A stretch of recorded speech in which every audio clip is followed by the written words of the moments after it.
While COVID-19 cases are rising again, international students returning to the US are finding it difficult to get vaccinated. Jenny Zhang came from China to study at Columbia University in New York. She got the Sinopharm vaccine this spring in Beijing. The vaccine has been approved by the World Health Organization, or WHO, and her school. Now, back in the US, Zhang is considering a Pfizer or Moderna booster. I was a bit worried about my uh, vaccination because I did hear that, the Sinopharm one might not be as effective, especially against the Delta variant. Before coming back to the States in May, Zhang spent 2 weeks quarantining in Dubai. Like China, the US restricts incoming travelers. I just stayed in the hotel for 2 weeks. Um, it was not very enjoyable. Yoon-ha Hun, a South Korean, came back to the US early to get vaccinated and stay with her aunt in Northern Virginia.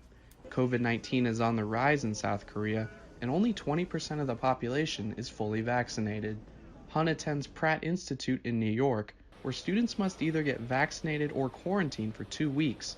Shots are available for students upon their return. If they were requiring students to quarantine for 2 weeks, I feel like they should at least provide a space for them to quarantine because a lot of international students don't have a place to stay in the States.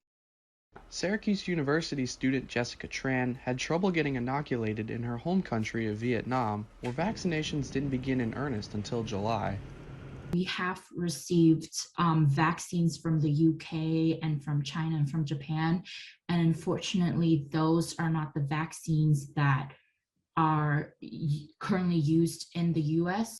Like many U.S. colleges and universities, Syracuse says it is working with international students on a case-by-case basis.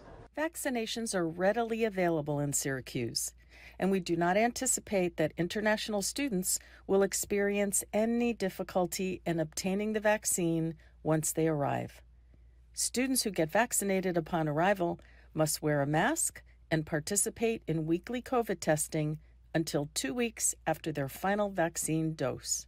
And so right now I'm not going into the city as much. I think back at school, if I know that everyone is vaxxed, then I'd be a lot more comfortable. Most students will return to university between now and mid-September. Connor Smith, for VOA News, Washington.